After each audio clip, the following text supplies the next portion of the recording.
Tucked away in the suburbs of the inner north are pockets of watery wilderness. And while they might look calm and peaceful, the debate over Canberra's urban wetlands project is anything but. Certainly it adds biodiversity, so it creates habitat into the suburb, much nicer than a concrete channel. We've got a very inappropriate sort of dam there with its dangers. It improves property values, it improves residential amenity. It really is a win-win-win type of project.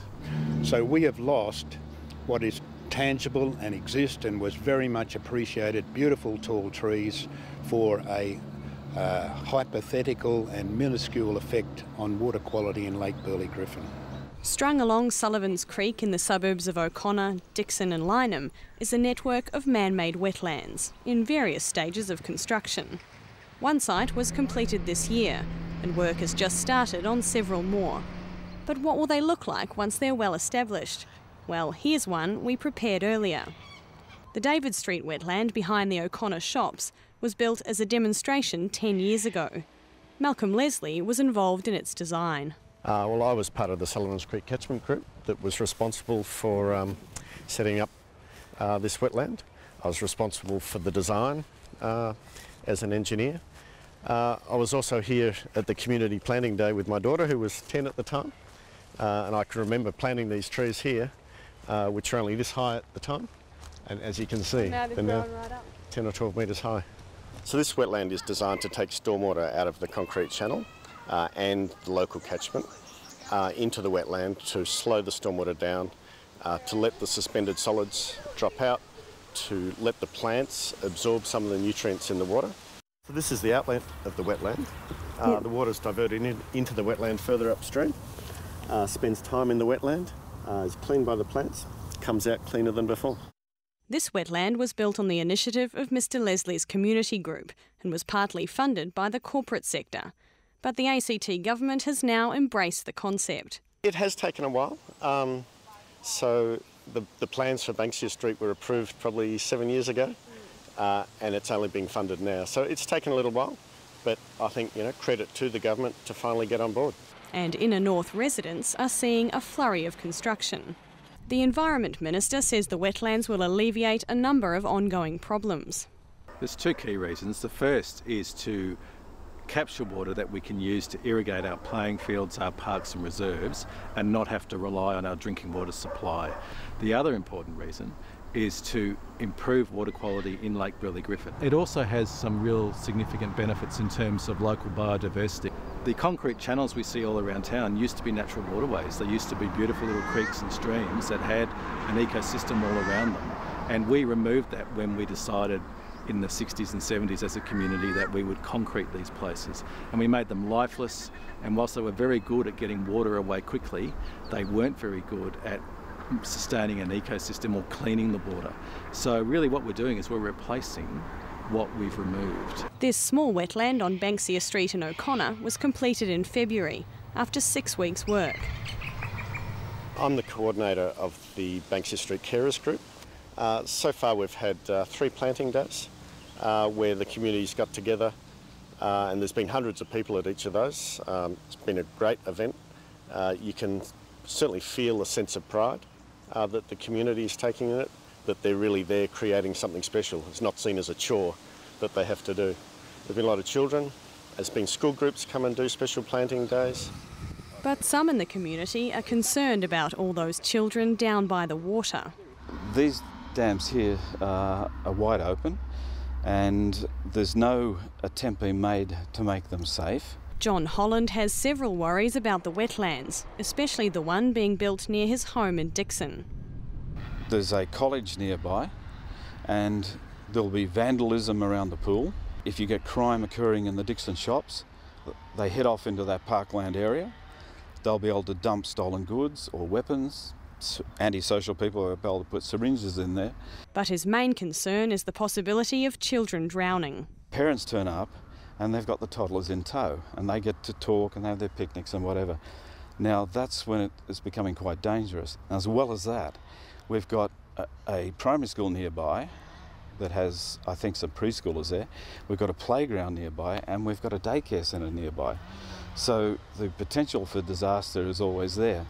There's nothing to stop the toddler from reaching that water. Any little kid ending up in here is quite likely to slip over, get stuck or something or other. And I just don't buy any of their arguments about safety at all. The government says the pond's design minimises the risk. Sides slope with a gentle gradient, and over time thick reeds will grow at the water's edge. Local parents too are accepting responsibility.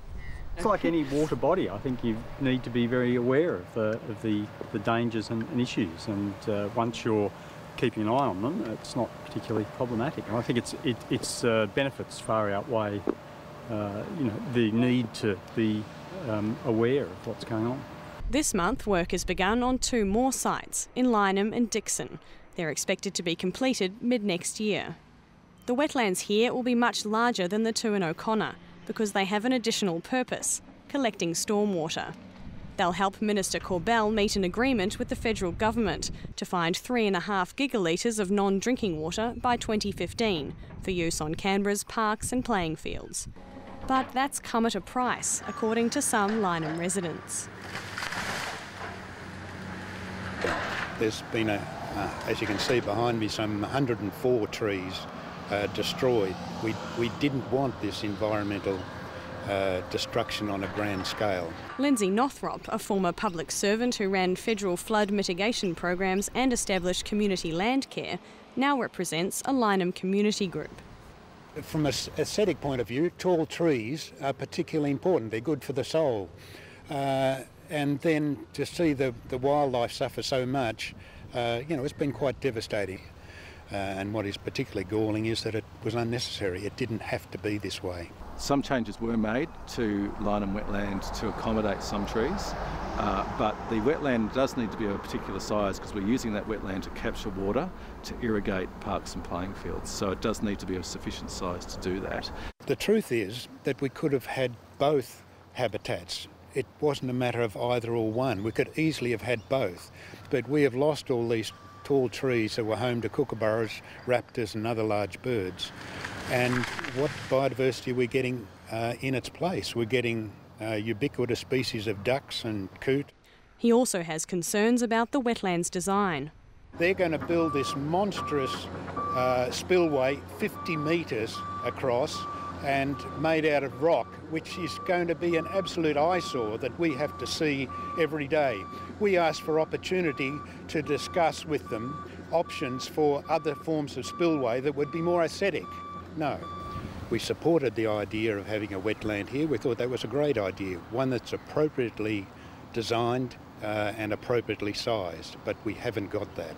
If it's for our benefit, then we should be allowed to be involved in that process. We're the ones who live here. It was a butcher's paper exercise, and I'd call it a farce, because when the politicians and the media left, we were bluntly told there is no possibility of any change.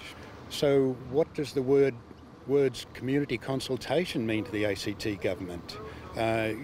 One can only assume that means informing, reluctantly, what's going to be imposed upon us. My department went out, letterboxed all of the areas directly, convened meetings, we had bicycle tours, we had community fair days, and we attended some private barbecues that had also been organised by residents as a follow-up as well. So really I think it's been a very good example of engagement. And was anything changed in response to concerns? Yes, the detailed design of the Lyneham wetlands in particular was changed quite significantly to take account of issues raised by residents.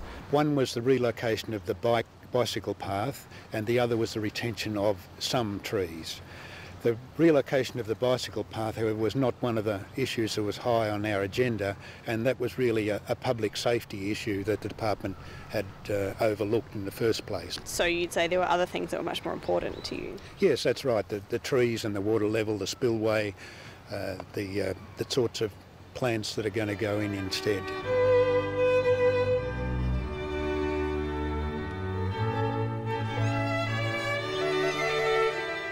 Yeah, there were some people that had some concerns, I think. It's very hard to visualise on a plan. and certainly some of those people now are some of our most avid advocates. And most residents we came across seem to have embraced these damp suburban oases. I think they're absolutely wonderful. I think they make living in Canberra even more attractive than it already is. The kids love it. The kids demand to come down to look at the ducks and to see the birds, and it's a real thrill for them. Me and my cousin always come down to that area down there and play. Well, sometimes I just sit and talk, and then others we play games around the pond and stuff. And I don't think I could imagine this area without that, because it wouldn't look as nice.